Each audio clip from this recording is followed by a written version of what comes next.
우리에게 주시는 하나님의 말씀 보겠습니다. 마태복음 5장 8절입니다.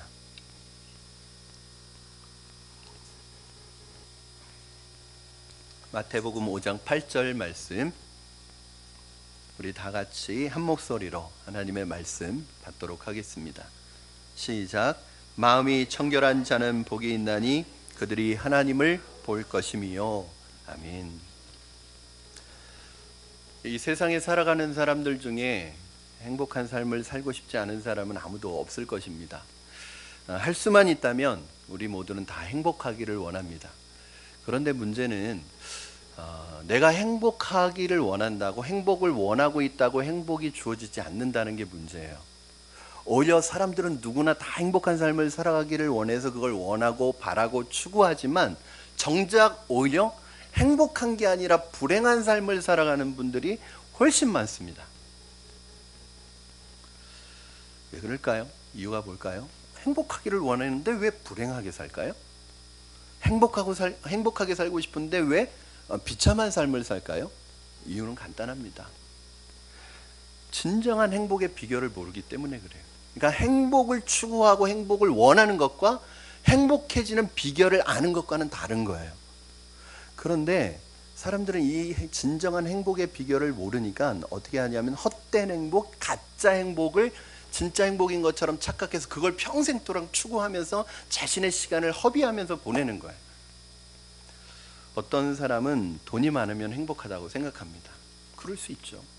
돈이 없는 분들, 늘 돈 때문에 허덕이는 분들은 야, 돈 한번 많아보면 난 더 바랄 게 없겠다. 돈 좀 많아봤으면 좋겠다. 그러면 진짜 행복할 텐데, 그런 생각 하실 수 있죠.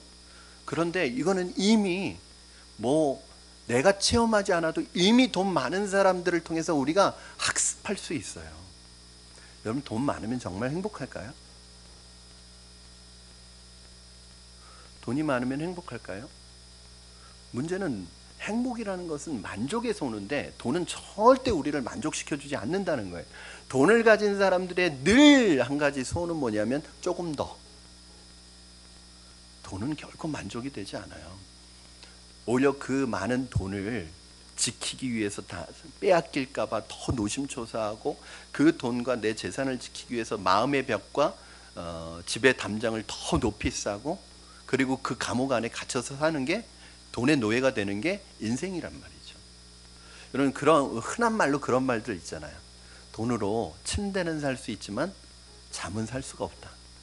여러분, 별 5개 무슨 돌침대 거기에 누워서 자도 불면증에 시달리면 그 비싼 침대가 무슨 의미가 있겠어요? 무슨 아무리 고급스러운 침대에 누워 있는다 해도 잠이 오지 않는데 그 침대가 무슨 행복을 주겠어요? 잠은 돈으로 살 수 없죠. 집은 돈으로 살 수 있어요. 그러나 가정은 돈으로 살 수 없어요. 하우스는 살 수 있지만 홈은 못 산단 말이에요. 여러분, 의리의리한 집에서 가족들이 갈등 속에서 날마다 서로를 향해서 온갖 가슴 아픈 말을 하면서 서로를 괴롭히면 그 집이 아무리 크면 뭐 하겠어요? 무슨 100평짜리 타워팰리스는 뭐 하겠어요? 이게 지옥이지. 여러분, 정말 인생에 있어서 중요한 건 돈으로 살 수 없어요. 행복을 돈으로 살 수 있나요? 못 사죠. 사랑을 돈으로 살 수 있나요? 못 사죠. 정말 중요한 건 돈으로 못 사요. 여러분, 그러면 세상의 권력을 가지고 높은 위치를 가지고 세상에서 성공하면 정말 행복할까요? 여러분 보세요. 여러분 이거는 그냥 주변을 보셔요. 정말 권력을 가지면 행복할까요? 권력을 가지면 가질수록 타락할 확률이 더 많아지는데. 그래서 저는 연예인들 참 불쌍해요. 연예인 아이들이요, 그게 인생의 목적이에요. 그게 인생이 다예요. 그러니까 연예인으로 성공하기 위해서는 모든 걸 다 해요. 수단과 방법을 가리지 않을 수 있어요. 그리고 어떤 연예인의 성공, 인기의 위치에 오르면 그 다음부터는 어떤지 아세요? 그 자리를 지키려고 그 고통 속에서 날마다 씨름해요. 공허한 거예요. 그러니까 마약에 손대기 쉽고 중독에 빠지기 쉬운 거예요. 이 인기라는 것 때문에. 최근에 여러분 요즘에 뉴스에서도 떠들썩하지만 YG 엔터테인먼트가 막 지금 펑펑 터지고 있잖아요. 누구나 부러워하고 누구나 가고 싶었던 소속사인데, 근데 그 소속사에서 오랫동안 있었던 공민지라는 아이가 있어요. 2NE1의 멤버였죠. 근데 이 아이가 16살에 그곳에 들어가서 일찍 성공을 맛봤어요. 근데 이 아이가 그 안에서 성공을 맛봤지만 자기의 마음속에는 행복이 하나도 없었다는 거예요. 늘 힘들고 고통스러웠고 언제 내가 이곳을 빠져나가나 그런 생각을 했다는 거예요. 새롭게 하소서라는 그 CBS 프로그램에 나왔는데, 이 친구가 지금 솔로로 활동하지만 복음을 전하는 CCM 가수로도 활동을 하고 있고, 지금 신학대학에서 신학을 공부하는 신학생 4학년이더라고요. 너무너무 행복하다는 거죠. 지금 독일로도 복음을 전하러 다니고 자기에게 주신 은사와 재능을 가지고 하나님을 위해서 내가 이렇게 사람을 살리는 데 쓰임받고 있다는 게 너무 행복하다. 그 전에 자기가 그 엄청난 인기와 그 엄청난 그 벌어들였던 그 돈은 오히려 자기를 고통 속으로 몰아넣었다는 거예요. 여러분, 나는 새도 떨어뜨린 정도의 권력을 가지고 있었던 사람들 지금 다 어디 있죠? 감옥에 들어가 있어. 심지어는 대통령보다도 더 힘이 있었던 그 사람들은, 그 시대를 막 주름잡던 움켜쥐었던 사람들 지금 다 어디 있죠? 여러분, 이게 인생의 행복이 아니란 말이죠. 저는 여러분, 그래서 우리는 성공하지 맙시다, 돈 벌지 맙시다 이런 거 아니에요. 그래서 우리 아이들 절대 성공하면 안 돼. 얘들 절대 세상적으로 높은 위치에 오르면 안 돼. 명예를 가지면 안 돼. 절대 아닙니다. 우리 아이들 성공했으면 좋겠어요. 또 좋은 위치에 올라갔으면 좋겠어요. 그러나 그게 목적이 되지 않았으면 좋겠어요. 그게 도구였으면 좋겠어요.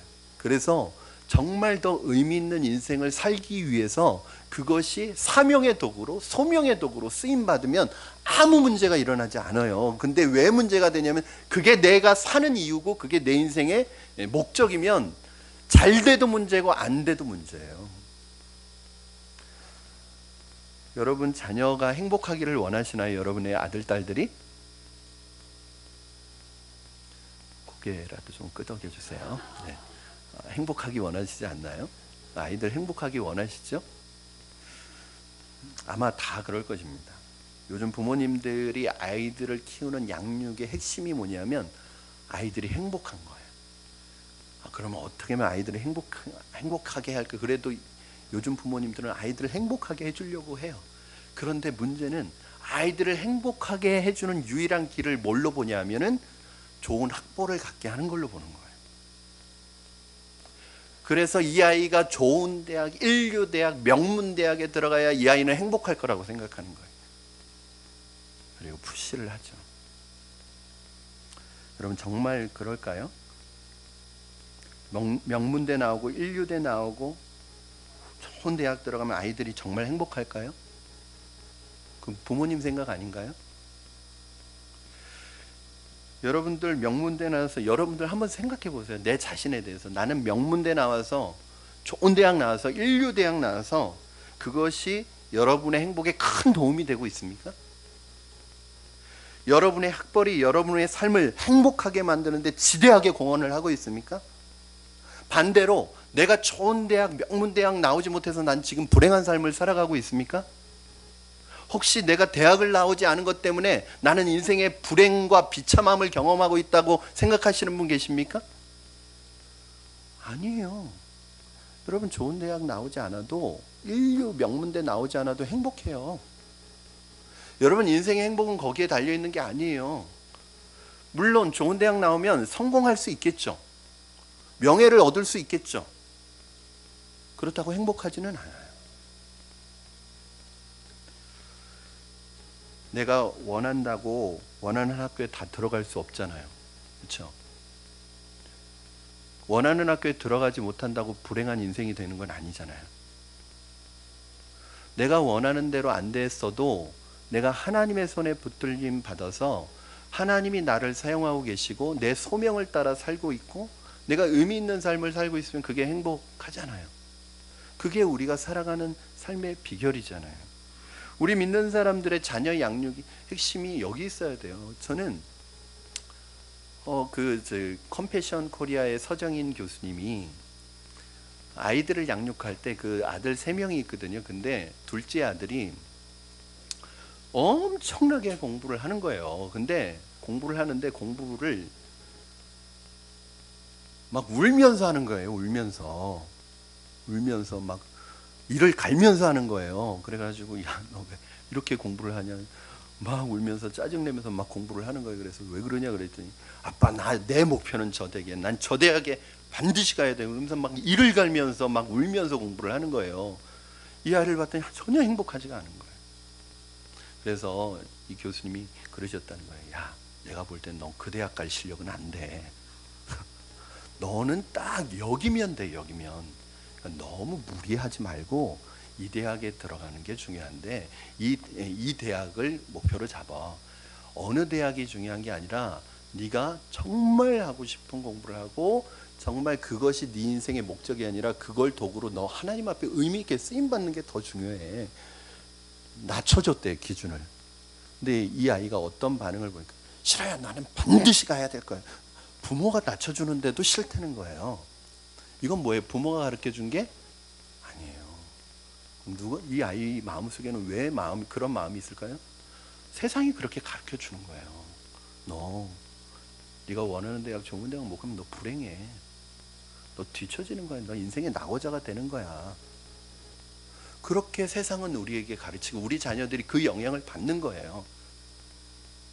그래서 예배 하나님보다 대학 입시가 더 중요한 거예요. 학원이 더 중요한 거예요. 시험이 더 중요한 거예요. 저는 깜짝 놀래요. 우리나라 중고등학생의 복음화 비율이 미전도 종족 복음화 비율보다 낮대요. 미전도 종족. 무슨 말이에요? 중고등학교 졸업하거나 중고등학교 가면 다 교회 떠난다는 얘기예요. 심각한 얘기예요. 여러분, 우리 자녀, 특히 믿는 사람의 자녀 양육의 핵심은 자녀들 행복하게 해주는 게 아니에요. 자녀들이 원한다고 다 해주는 것도 아니고요. 자녀들 행복하게 해주기 위해서 원하는 거 다 해주는 것도 아니고요. 자녀들이 원하는 학교를 위해서 간다고 여러분 그걸 아이고 그래 참 나는 내 입으로 직접 말하긴 뭐했는데 네가 그렇게 목표를 잡아주니 고맙구나 열심히 해봐라 내가 다 지원해줄게 그러는 게 아니에요. 저는 깜짝 놀랐어요. 요즘에 아이들 사이에 손목 긋는 게 유행이라는 얘기를 듣고 그게요 저는 처음 들었거든요. 근데 그 다음 세대 중고등부 학생 사역 하는 분들한테 물어보니까 다 알고 계시더라고요. 그게 죽으려고 긋는 게 아니라 이 쌓인 스트레스를 풀 수가 없으니까 손목을 긋는데요. 진짜 칼로 긋는 게 아니라. 그래서 여기가 상처들이 있는 거예요. 여러분 이게 우리 자녀들이 뭘 위해서 이렇게 살아야 되나요? 여러분 우리 믿는 사람들의 자녀 양육의 핵심은 자녀를 행복하게 만들어주는 게 아니에요. 예수님 닮은 아이로 거룩한 아이로 살아가도록 하는 거예요. 그러면 왜 이렇게 하는 게 중요해요? 이게 진짜 인생의 행복이거든요. 우리 자녀들이 생각하는 행복은요 사실 이 세상에서 배운 잘못된 행복이에요.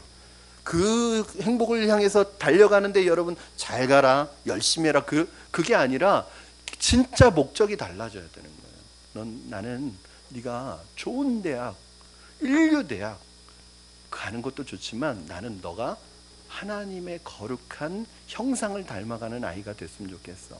네가 정말 하나님 앞에 쓰임받는 사명을 감당하는 그런 믿음의 아들이 딸이 됐으면 좋겠어. 만약에 거기에 공부가 필요하다면 공부해. 그러나 그것이 네 인생의 목적이 돼서는 안 돼. 이걸 가르쳐줘야 되죠. 그러니까 우리나라 학생들은 대학 가면 모든 공부를 끝내요. 희한하죠? 공부가 즐겁지 않아요. 다른 나라 학생들은 이제 대학 가면 그때부터 공부할 맛이 나는데 우리나라 학생들은 대학 가면 이제 공부할 맛을 잃어버려요. 왜냐하면 지겨워. 해방됐거든요. 그럼 우리가 인생의 진정한 행복을 알기 위해서 어떻게 해야 될까요? 세상이 만들어 놓은 헛된 행복, 가짜 행복의 조건이 아니라 진정한 인생의 행복과 행복의 비결과 조건은 어디에서 알 수 있을까요? 우리의 행복의 조건은 우리를 지으신 창조주 하나님만이 우리가 어떻게 사는 게 행복한 것인지를 너무나 잘 알고 계시는 거예요. 그래서 우리가 진정한 행복의 길을 알기를 원하면 하나님이 행복에 대해서 뭐라고 말씀하시는지 귀를 좀 기울여 봐야 돼요. 여러분, 그런데 하나님은 우리가 진짜 우리 인생을 행복하게 살려면 돈을 많이 너희들이 모아야 된다, 좋은 학교 가야 된다, 좋은 학벌을 얻어야 된다, 명예와 성공을 쟁취해야 된다, 이렇게 말씀하시지 않고 뭐라고 말씀하세요? 심령이 가난해야 된다, 애통해야 된다, 의에 줄이고 목말라야 된다, 긍휼히 여길 줄 알아야 된다, 이렇게 말씀하시는 거예요. 이게 행복의 비결이라는 거예요. 그런데 오늘 말씀해 보니까 하나 더 추가해서 뭐라고 말씀하고 계세요?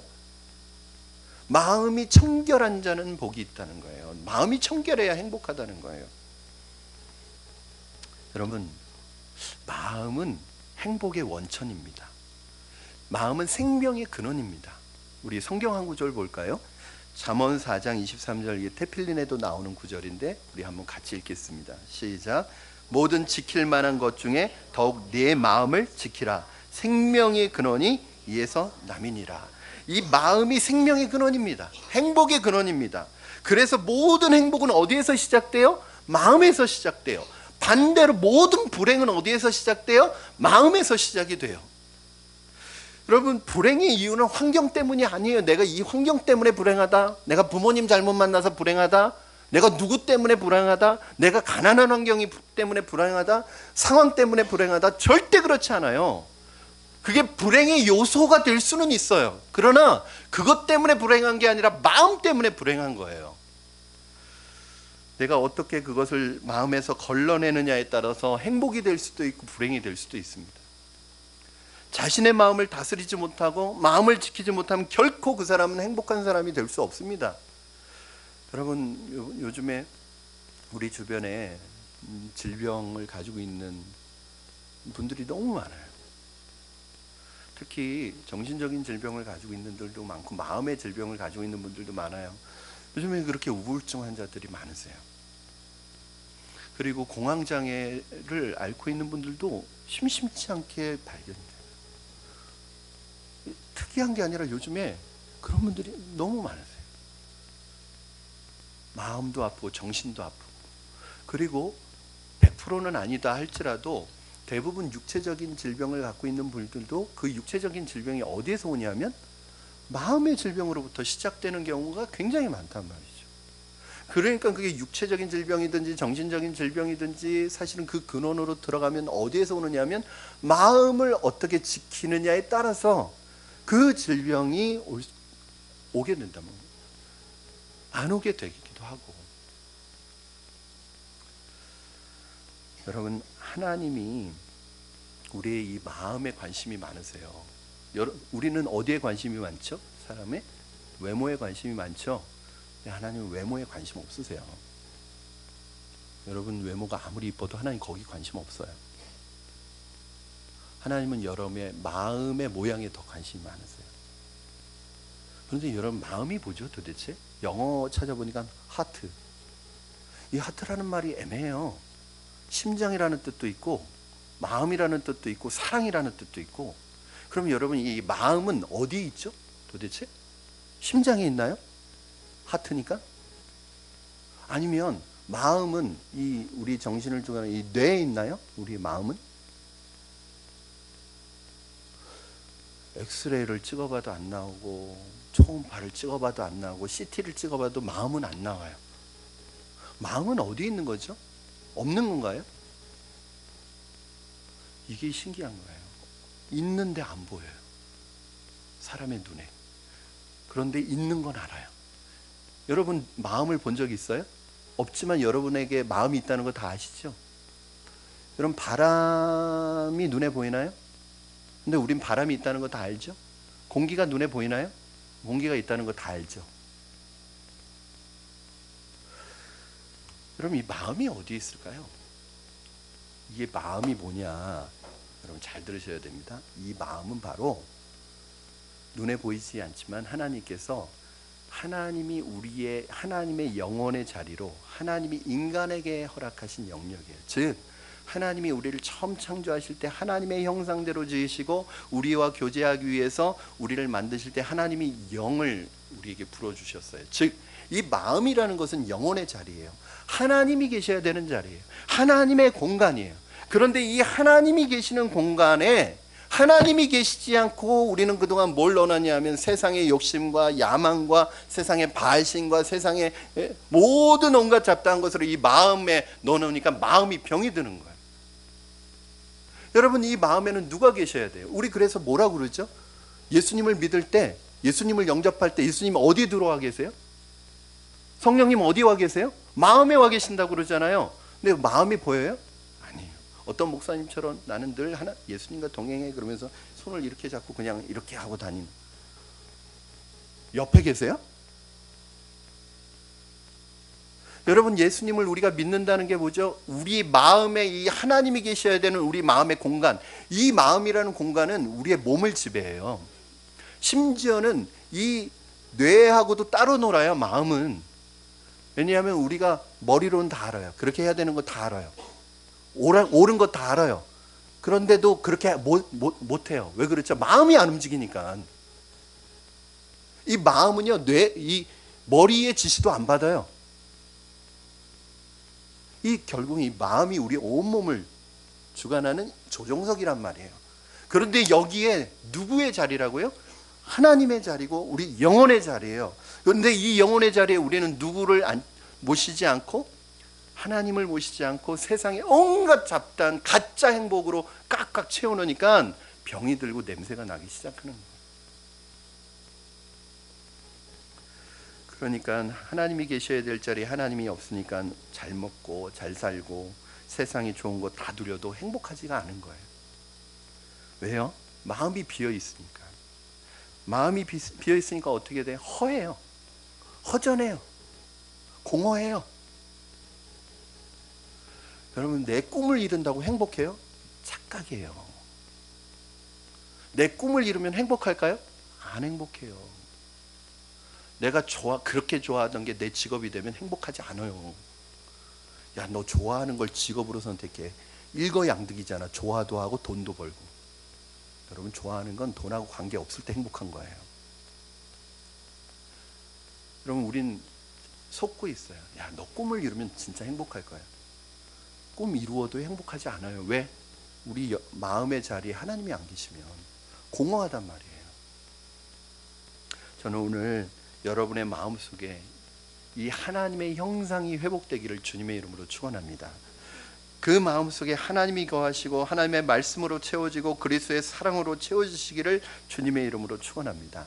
여러분 오늘 본문에서 마음이 청결한 자는 복이 있다고 했는데 마음이 청결하다는 게 뭘까요? 마음이 청결하다는 게 그냥 청결하다고 그랬으면은 어렵지 않아요. 청결한 자는 복이 있나니 그러면 열심히 손 씻고 목욕하고 뭐 그러면 청결한 거니까 깨끗한 거니까 또 도덕적으로 뭐 문제 없이 살면 난 청결하다고 생각할 수 있어요. 근데 마음이 청결한 자는 복이 있다고 그러니까 이게 마음이 청결한 게 뭔지 잘 모르겠어요. 그러면 어떻게 해야 될까요? 이 마음이 청결한 게 뭔지 알아야 마음이 청결해지고 그래야 하나님의 복을 받는데 성경에서 찾아봐야 돼요. 성경에서 말하는 마음의 청결함은 첫째 뭐냐면 깨끗한 거예요. 실제로 그게 뭐냐면 이 깨끗하다는 말을 반대로 바꿀게요. 여러분 마음이 깨끗해지는 거의 반대가 뭐죠? 이게 모르겠으면 뒤져보면 돼요. 마음이 깨끗해지는 게 잘 뭔지 모르겠으면 마음이 더러워지는 것이 무엇인지 알면 되죠. 어떨 때 마음이 더러워지죠? 죄가 있으면 마음이 더러워지. 그러니까 결국 죄의 문제예요. 예수님께서 이런 말씀을 하셨어요. 마태복음 15장 11절 그럼 같이 한번 읽겠습니다. 시작. 입으로 들어가는 것이 사람을 더럽게 하는 것이 아니라 입에서 나오는 것이 사람을 더럽게 하는 것이니라. 예수님께서 입으로 들어가는 음식이 너희를 더럽히는 게 아니라 입에서 나오는 게 너희를 더럽힌다. 다른 말로 하면 너희 마음속에서 나오는 게 너희를 더럽힌다. 너희 마음속에 있는 죄가 너희를 더럽힌다는 거예요. 여러분 사람을 미워하면 마음이 더러워집니다. 증오하고 사람을 용서하지 않은 채 미움을 가지고 계속 상대방을 증오하면 그 사람 마음이 어떻게 되느냐 하면 흐려지고 더러워지기 시작하는 거예요. 더러워지고 흐려지고 희미해지니까 결국은 누굴 못 봐요? 하나님을 보지 못해요. 하나님을 못 보니까 어떻게 돼요? 하나님과 멀어지게 되는 거예요.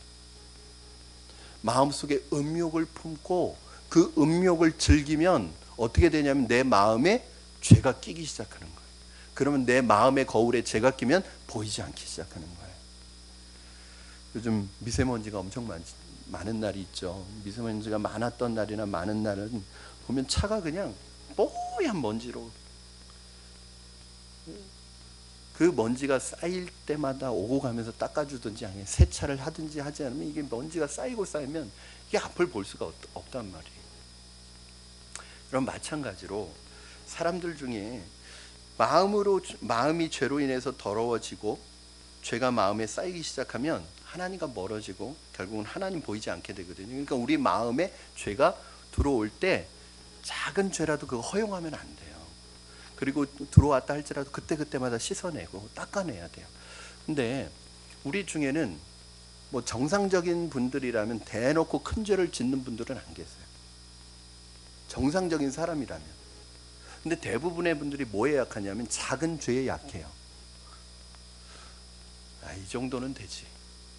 마음으로 음욕을 품는 건데 뭐. 마음으로 미워하는 건데 이거는 다 허용을 한단 말이죠. 근데 문제는 뭐냐면 이 마음에 품었던 게 쌓이기 시작해요. 점점. 그럼 나중에 이게 실제로 어떻게 되면 행동으로 나와요. 그러니까 마음의 죄는 결국은 나중엔 큰 죄로 이어지게 돼 있어요. 그러니까 이 죄를 차단하는 가장 좋은 방법은 생각에서 차단해야 돼요. 생각에서.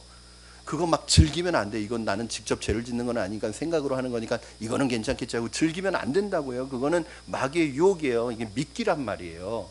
예수님 뭐라고 그러시죠? 미워하지 말아라. 형제를 미워하는 자마다 이미 살인한 죄. 살인한 것과 똑같다. 예수님이 보실 때는 미워하는 것과 살인하는 걸 똑같이 보세요. 왜? 미워하는 감정이 쌓이면 언젠가 살인할 기회가 있으면 살인한단 말이에요. 우발적으로라도. 예수님 뭐라고 그러세요? 음욕을 품는 자마다 이미 간음한 자다. 음욕을 품어요. 그러면 그거는 언젠가 그게 쌓이고 하면 행동으로 나타나게 된단 말이에요. 내가 직접 간음은 안 하지만 나쁜 짓은 안 하지만 야동 보는 건 괜찮겠지, 뭐 이런 거 괜찮겠지. 그게 쌓이고 그러면서 내 마음에 음욕을 주고 이게 내 마음속에 생각을 지배하기 시작하면 그게 언젠가는 큰 죄로 이어진다니까. 여러분 그래서요 작은 죄를 허용하지 마세요. 죄에는 크고 작은 게 없어요. 그래서 성경에서 뭐라고 그러냐면 악은 모양이라도 버리래. 모양이라도. 흉내도 내면 안 돼요. 악 비슷한 것도 하면 안 돼요. 악하고 비스무리하게 생긴 것도 하시면 안 돼요. 사람들에게는 그게 있잖아요. 자꾸 호기심. 그래도 내가 죄는 아니지만 한번 좀 이렇게라도 한번 해볼까? 이게 치명적인 죄로 이어진다는 거예요. 여러분 죄가 마음에서 일어나고 그로 인해 죄가 점점 쌓여가고 있다면 그대로 방치해 두지 마시고 해결하셔야 돼요. 처리하셔야 돼요. 그게 뭐예요? 허용하시지 마시고 우리가 연약하여 넘어져서 우리 안에 죄가 쌓일 수는 있어요. 그러면 그거 방치해 두시고 오래 묵혀 두시면 안 돼요. 여러분 회개하는 것도 은혜예요. 내가 어떤 죄를 지었는데 마음이 안타깝고 가슴이 아프고 하나님 나를 용서해 주세요. 이 마음이 아무 때나 드는 건 줄 아세요? 내가 한 달 후에 하리라. 묵혀놨다 난 한 달 후에 몰아가지고 하리라. 회개가 안 된다니까요. 막 어떤 죄가 내 민감한 양심에 들어왔을 때 그것이 너무 가슴 아플 때 그때가 회개의 타이밍이에요. 그게 진짜 회개예요. 한 달 동안 묵혀놨다가 한번 해버리지. 이건 이미 회개가 아니에요. 그건 하나님을 가지고 노는 거예요. 하나님을 이용하는 거예요. 여러분 요한일서 1장 9절 말씀 한번 우리 같이 읽겠습니다. 이 방법을 하나님이 우리에게 주셨어요. 시작. 만일 우리가 우리 죄를 자백하면 그는 미쁘시고 의로우사 우리 죄를 사하시며 우리를 모든 불의에서 깨끗게 하실 것이요. 여러분이 마음에 있는 죄를 담아두지 말고 그때그때 자백하고 고백하면 하나님께서 여러분의 심령과 마음을 깨끗하게 해주실 줄로 믿습니다.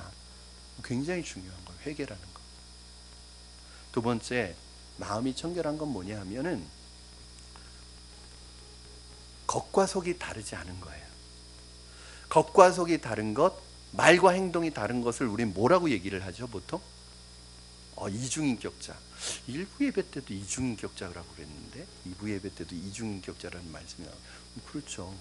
근데 성경에서는 이런 사람을 이중인격자라고 얘기하지 않고 외식하는 사람이라고 그래요.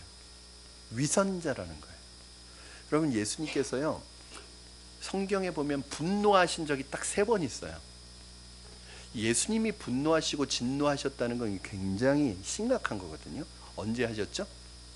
첫 번째는 성전에서 장사하는 사람들을 쫓아내실 때 진노하셨죠. 두 번째는 아이들을 쫓아내는 것을 보시면서 제자들이 아이들을 쫓아내니까 그거 보고, 그러니까 예수님이 하나님의 아이들을 얼마나 소중히 여기는지 아시죠?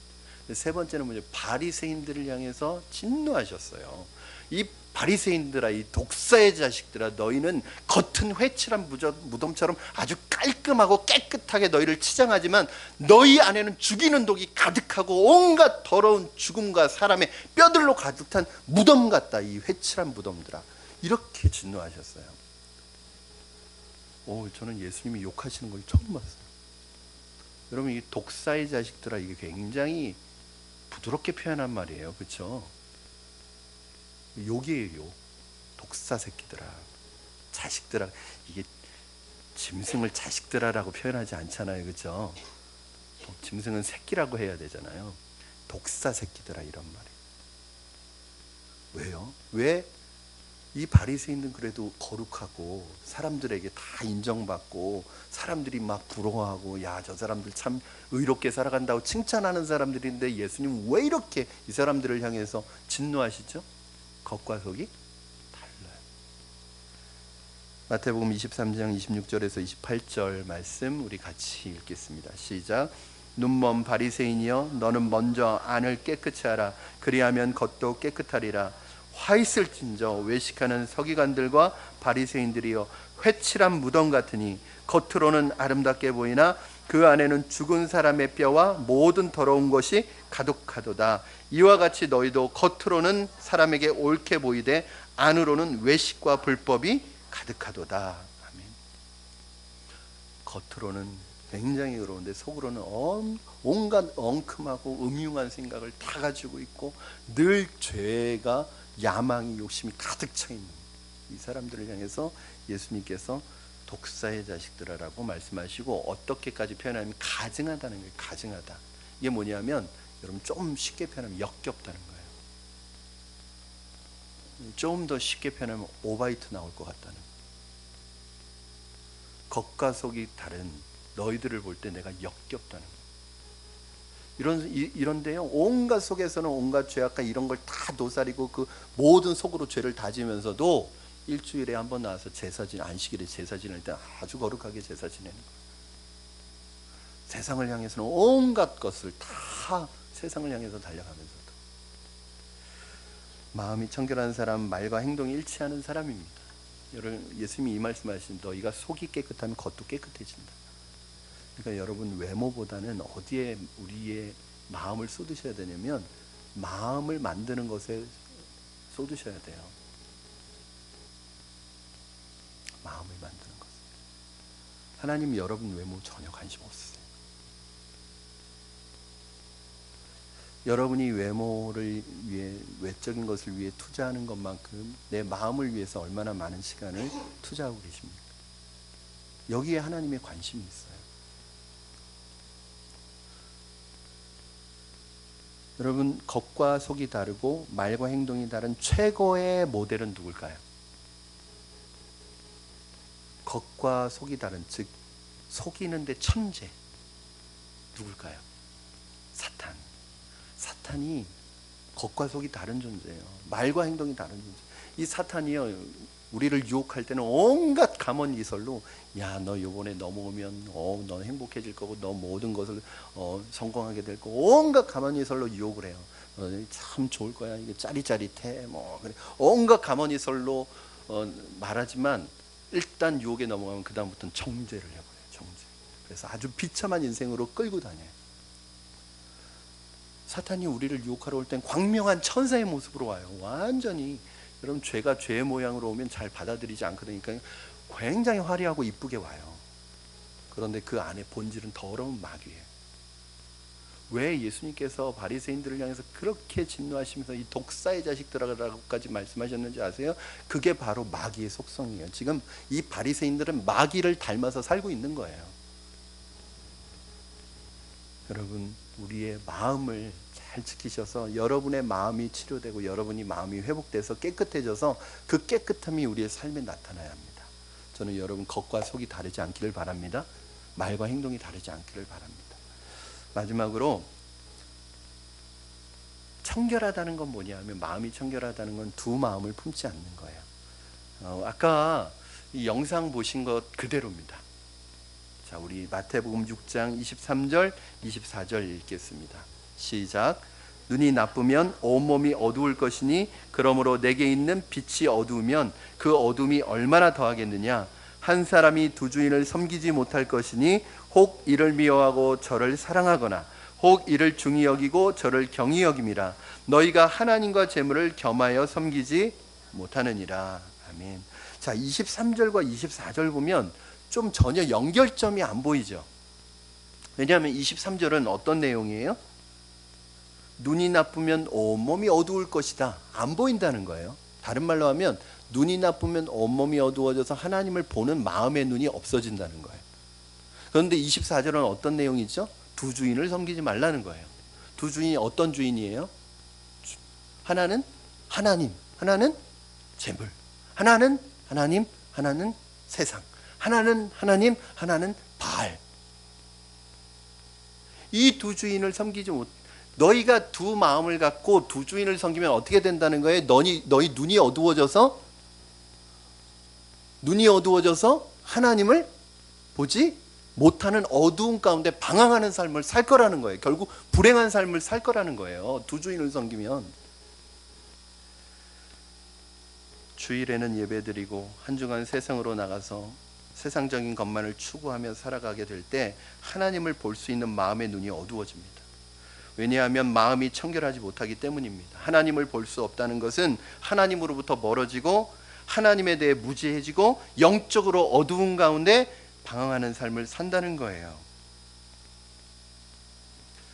사랑하는 여러분, 아직도 하나님과 재물 사이에서, 하나님과 세상 사이에서, 하나님과 바알 사이에서 머뭇머뭇거리고 계시는 분들 계십니까? 절대 행복할 수 없습니다. 그럼 언제 제일 마음에 갈등이 있으면 행복하지 않아요. 언제 마음에 평안이 오냐면 딱 정해야지 평안이 와요. 여러분, 딱 정하면 유혹이 없어요. 근데 딱 정하지 않으면 자꾸 갈등이 와요. 왜? 정해지지 않은 건 이거는 누구 것도 아니기 때문에 마귀가 와서 자꾸 간보는 거예요. 그렇잖아요. 사람도 그렇잖아요. 내 아내에게 마음이 딱 정해지면 갈등이 없어요. 아내에게 마음이 딱 정해지지 않으면 집에 왔을 때랑 세상에 나갈 때랑 자꾸 갈등해요. 하나님께 마음을 딱 정하셔야 돼요. 그러면 갈등이 안 생겨요. 여러분, 주일을 딱 정하셔야 돼요. 휴가 가실 수도 있어요. 여름이니까. 그러나 딱 정하시면, 주일은 하나님의 날 딱 정하시면 갈등이 없어요. 근데 안 정해놓으면요, 일 생기면 못 오는 날이에요. 그렇죠? 여러분, 하나님께 내 마음을 정하면요, 그것처럼 마음에 평안이 없어요. 세상은, 재물은 결코 여러분을 행복하게 만들어주지 않습니다. 세상을 향하여 더 이상 머뭇거리지 마시고 진정한 인생의 행복을 주시는 하나님 안으로 쑥 들어오셔야 돼요. 예수님께서 마음이 청결해야 하나님을 보는 자가 진정으로 행복한 사람이고 복된 사람이라고 말씀하셨어요. 자, 우리가 그렇게 세 가지 방법으로 마음을 청결하게 하나님을 본다는 게 뭘까요, 여러분? 하나님을 본다는 게 가능해요? 저는 여러분 이런 기도 해보신 적 있으세요? 하나님 만나게 해주세요. 하나님 좀 한번 보게 해주세요. 제가 고3 때 예수님 믿고 나서부터 계속 했던 기도가 꿈속에라서도 한번 보게 해주세요. 꿈속에서 만나게 해주세요. 하나님 보게 해주세요. 이런 기도를 했는데 지금까지 응답을 못 받았어요. 하나님 본 적 없어요, 저. 여러분, 이 기도는 불가능한 기도예요. 하나님 보이지 않아요. 하나님은 영이시기 때문에 눈으로 볼 수 없어요. 그러면 여기에서 하나님을 보는 축복, 이게 하나님 축복인데 하나님을 본다는 게 무슨 의미일까요? 육체적인 눈으로 본다는 뜻은 아닌 거예요. 목사님 저 본 적 있는데요. 꿈에서 봤을 수는 있어요. 저 본 적 있는데요. 자꾸 계시 같은 거 받지 마세요. 그거 하나님 아닐 수도 있어요. 이상한 거일 수도 있어요. 왜냐하면 이 마귀가 광명한 천사의 모습으로 자꾸 찾아온다는 거예요. 여러분, 그러면 하나님을 본다는 거는 뭘까요? 첫 번째, 이 두 가지 의미가 있는데, 첫 번째는 내 삶의, 믿음으로 사는 삶의 모든 삶의 과정 속에서 하나님의 일하시고 역사하시고 능력 가운데 일하시는 하나님을 체험하고 경험한다는 뜻이에요. 여러분, 내가 눈으로 하나님이 안 보이시지만 하나님이 내 삶에 역사하시고 일하시고 계시는 걸 느낄 수 있어요, 없어요? 있죠. 그러면 나는 하나님이 살아계시다는 걸 알아요, 몰라요? 알죠. 여러분, 그 하나님이 내 삶에 내 삶에 동행하시고 계시다는 걸 느끼면 이것처럼 행복한 게 없는 거예요. 왜 사람들은 불행하냐? 불행의 요소 때문에 불행한 게 아니에요. 불행의 요소가 없는 사람이 어디 있어요? 그런데 이 불행의 요소가 있는데 하나님이 안 보여서 불행한 거예요. 우리 욥이라는 사람이 이런 고백을 해요. 42장 5절 말씀, 여러분 같이 한번 읽겠습니다. 시작. 내가 주께 대하여 귀로 듣기만 하였사오나 이제는 눈으로 주를 배옵나이다. 눈으로 보게 됐다는 거예요. 이게 욥기의 주제 구절이에요. 무슨 말이에요? 그동안 욥은 하나님을 믿었어요, 안 믿었어요? 믿었죠. 하나님 계시다는 거 알고 그분이 창조주라는 거 알고 그래서 하나님을 잘 섬겼어요. 그런데 그는 하나님이 계시다는 걸 알고 귀로 듣고 머리로 알고는 있었어요. 그런데 하나님이 계시는 것을 삶 속에서 체험하지는 못했어요. 그런데 고난의 과정을 겪으면서 욥이 깨달은 건 뭐예요? 내가 전에는 귀로만 하나님을 알고 귀로만 하나님 들었는데 이 고난의 과정을 통과하면서 하나님을 어떻게 했다는 거예요? 눈으로 보게 됐다는 거예요. 이건 뭐냐면 이제는 하나님을 삶에서 체험하게 되고 경험하게 됐다는 거예요. 전에는 내 아버지의 하나님, 어머니의 하나님이었는데 이제는 하나님이 진짜 내 하나님인 것을 내가 믿게 되었다는 거예요. 저는 우리 자녀들이 여기까지 나가야 된다고 생각해요. 지금 우리 아이들은요, 아버지가 믿는 하나님 믿고 있는 거예요. 내 어머니가 믿는 하나님 믿고 있는 거예요. 아이들이 하나님 못 만났을 수도 있어요.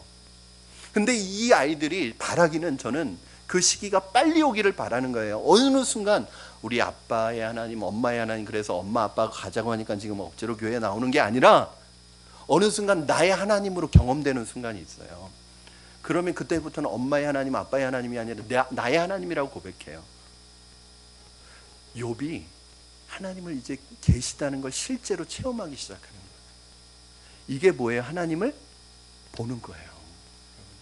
저는 여러분에게도 이 은혜가 있기를 원하고 우리 자녀들에게 이 은혜가 있기를 원합니다. 여러분, 하나님을 체험하고 하나님이 내 삶에 역사하시는 그 하나님을 체험하면서 간다면 불행은 불행이 아니에요. 불행의 요소는. 두 번째는, 하나님을 본다는 것은 하나님과 친밀해지는 거예요. 가까워지는 거예요. 하나님을 많이 알아가는 거예요. 엄청난 축복이죠. 여러분 보세요. 내가 누군가를, 내가 좋아하는 사람의 마음과 뜻을 막 읽어 내가. 그럼 좋을까요? 안 좋을까요?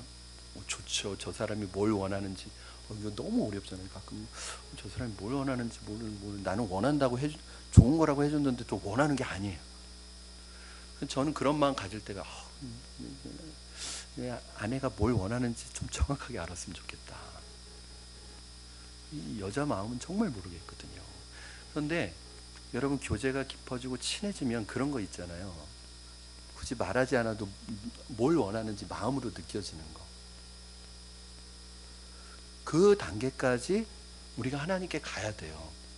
그러면요, 하나님이 뭘 원하신지, 하나님의 뜻을 알아요. 그러면 우리 인생을 향한 가장 아름다운 계획과 가장 아름다운 섭리를 가지고 우리를 이끌어 가시는 하나님의 계획, 뜻과 마음을 안다면 우리 인생은 행복하지 않는 게 기적이에요. 행복하지 않는 게. 여러분, 사실 하나님 뜻을 알고 싶잖아요. 가끔 우리 이것 때문에 막 작정기도 하고 그러잖아요. 하나님 뜻을 알려주세요. 그리고 막 한 달 40일 작정기도 하는데도 뜻이 안 와. 이게 뭐냐면, 그러니까 그런 때만 하지 말란 말이에요. 막 생전 하나님 뜻을 구하지도 않고 말씀을 묵상해서 하나님과 교제도 없다가 갑자기 무슨 생님 작정 그래가지고 기도하면 하나님 뜻이 그렇게 느껴지지 않는단 말이에요. 그런데 늘 삶 속에서 하나님과 동행하면서 하나님을 알아가고 깊어져가고 하나님의 뜻이 그냥 말씀하시지 않아도 어떤 걸 원하시는지 하나님의 뜻이 저절로 느껴져요. 그러면 우리에게 남은 것은 하나만 하면 돼요. 순종하는 것만 하면 돼요. 이게 축복이라는 거예요. 여러분, 우리의 삶 속에서 하나님이 알려주신 행복한 삶을 누리지 못하고 비참한 삶을 경험하는 것은 우리 눈에 거룩하신 하나님이 보이지 않기 때문입니다. 그러니까 힘을 잃고 주저앉는 이유는 전능하신 하나님이 보이지 않기 때문에 그래요. 여러분, 주위에 불행한 삶을 살아간다고 생각하는 분들, 또 내가 불행하다고 생각하는 분들 보세요. 다른 사람은 그 정도의 불행의 요소가 없는지, 다른 사람은 그런 요소가 없는지. 근데 어떤 사람은 그런 불행의 요소가 있는데도 참 행복한 삶을 살아가요, 하나님 안에서. 근데 어떤 사람은 그 사람보다도 오히려 더 불행의 요소가 적은데도 자신은 불행한 인생이라고 낙인을 찍고 불행하게 살아가요. 상황 때문인가요? 환경 때문인가요? 누구 때문인가요? 아니에요. 그 사람 마음 때문인 거예요. 정말 불행한 건 뭐냐면 불행의 요소가 있어서 불행한 게 아니라 하나님이 안 보여서 불행한 거예요. 정말 하나님만 보인다면, 지금 내가 안개가 자욱한 길을 걸어간다고 해도 내 앞에 하나님이 앞서서 걸어가시는 게 보인다면 나는 결코 불행하다고 생각하지 않을 거예요. 사망의 음침한 골짜기를 걸어가도 내가 해를 두려워하지 않을 것은 주께서 나와 함께 하심이라. 주의 지팡이와 막대기가 나를 지키시고 안위하신다는 이 확신이 있으면 자기의 인생이 불행하다고 생각하는 사람 한 사람도 없을 거예요. 여러분, 잘 기억하세요. 우리가 불행한 건 환경 때문도 아니에요. 우리가 못 배워서도 아니에요. 누구 때문도 아니에요. 사람 때문이 아니에요. 결국 내 마음이 불행한 거예요. 왜? 하나님을 볼 수 없습니다. 왜 하나님을 볼 수 없어요? 마음이 청결하지 않으니까. 왜 마음이 청결하지 않아요? 마음에 관심이 없으니까. 여러분, 지난 한 주간 여러분의 마음을 들여다보셨나요? 여러분의 마음이 얼마나 갈급해하고 얼마나 아파하고 여러분의 마음속에서 울리는 울부짖음이 들리셨나요? 아니면 삶 속에서 그냥 먹고 사는 일에만 내 모든 관심이 있습니다. 우리 마음은 지금도 우리 마음속에서 울부짖고 있다고요. 나를 좀 채워줘라. 정말 인생의 진정한 기쁨을 좀 맛보게 해줘라. 이걸 원하고 있다고요. 여러분, 불행의 요소 너무 신경 쓰지 마세요. 나는 이런 거 때문에 그거 신경 쓰지 마세요. 이거 있어도요, 여러분의 시선을 누굴 바라보면 돼요? 하나님 보면 돼요. 하나님 바라보세요. 하나님께 시선을 고정하세요. 고정하시면, 하나님께 고정하면 이게 문제가 안 돼요. 문제는 하나님에 대한 시선이 떨어지면 이게 다 문제로 보이는 거예요. 믿음의 주요 온전하게 하시는 인 예수님만 바라보시기 바랍니다. 환경이나 상황을 바라보지 마시고, 사람 바라보지 마시고, 문제 바라보지 마시고, 하나님을 향해 우리의 시선을 고정하시고 믿음으로 나가시면 여러분, 진짜 행복한 삶이 여러분에게 열리기 시작할 겁니다. 여러분이 문제를 바라보면 그 문제는 절대 해결 방법 없어요. 왜냐하면 우리의 삶에 만나는 문제는 그거 하나밖에 없는 게 아니에요.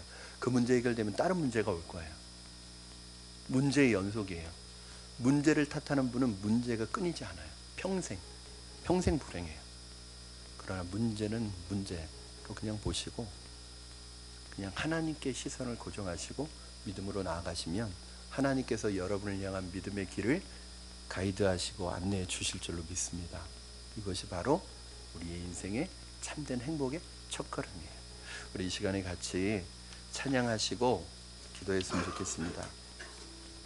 여러분, 하나님이 우리를 정말 사랑하세요.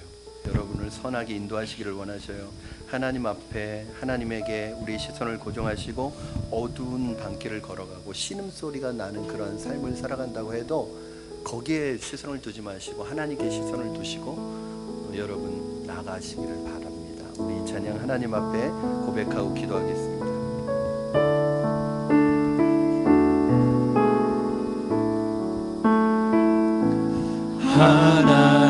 하나님의 사랑을 사모하는 하나님의 평화를 바라보는 자, 너의 모든 것 창조하신 우리 주님이 너를 얼마나 사랑하시는지 하나님께 찬양과 경배하는 자, 하나님의 선하심을 닮아가는 자, 너의 모든 것 창조하신 우리 주님이 너를 자녀 삼으셨네. 하나님 사랑의 눈으로 하나님 사랑의 눈으로 너를 어느 때나 바라보시고 하나님인 자 안기로서 언제나 너에게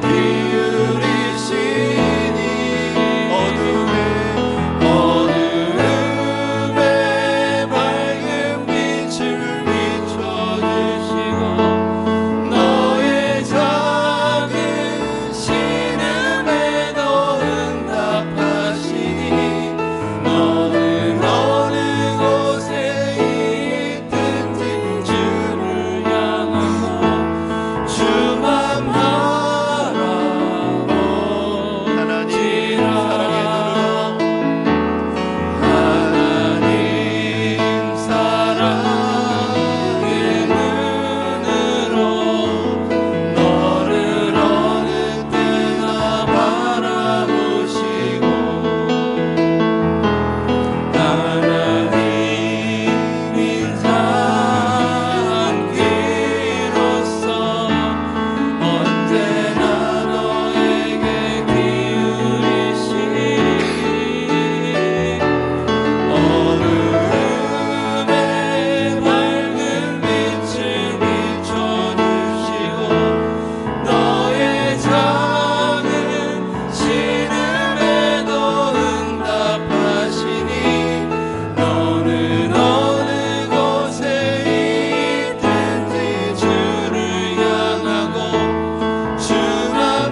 오늘 주신 말씀 붙들고 그렇게 기도하겠습니다.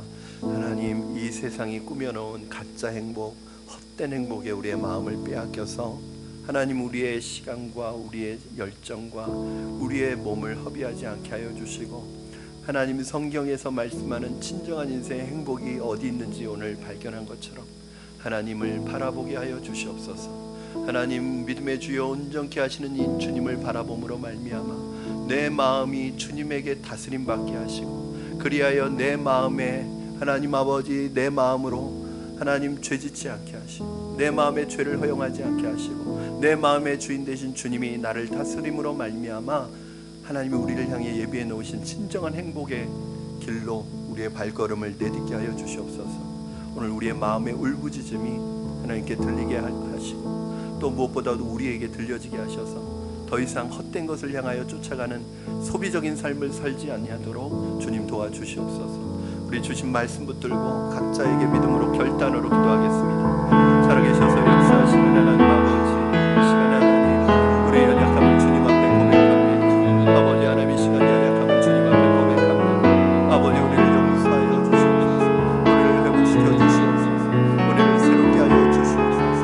무엇보다도 세상의 헛된 거짓된 행복을 쫓아다니지 않게 하여 주시고 인생의 진정한 행복이 어디 있는지 알고 그 행복을 하나님 예수 안에서 말씀 안에서 발견하여 믿음으로 살아갈 수 있도록 주님 도와주시고 역사하여 주시옵소서. 아버지 헛된 삶이 하나님 되지 않게 하여 주시옵소서. 내 마음의 신음소리를 하나님 듣게 하여 주시고 이 신음소리에 응답하시는 하나님을 오늘 만나게 하여 주시고 주님을 향하여 주님만 바라보고 믿음으로 나아갈 수 있도록 주님 도와주시옵소서. 살아계신 하나님 아버지, 세상이 만들어놓은 마귀가 만들어놓은 가짜 행복과 헛된 행복에 우리의 마음을 빼앗기고 더 이상 우리의 삶을 허비하지 않게 하여 주시옵소서. 하나님 우리에게 지혜를 주시고 마음이 청결하여 하나님을 볼 수 있게 하셔서 믿음의 주여 온전하게 하시는 이 주님 바라보고 믿음으로 나아갈 수 있도록 도와주시옵소서. 우리의 삶의 불행의 요소가 될 만한 많은 요소들이 있지만 결코 그것이 우리를 불행으로 인도하지 못할 줄로 믿습니다. 하나님께서 우리의 마음을 다스려 주시고 우리 마음의 주인 되시는 주님께서 우리의 마음을 인도하여 주셔서 환경 때문에, 상황 때문에, 사람 때문에 불행한 인생을 살아가지 아니하고 하나님 바라보며 행복한 삶을 누리기에 부족함이 없게 하여 주시옵소서. 예수님의 이름으로 기도하옵나이다. 아멘.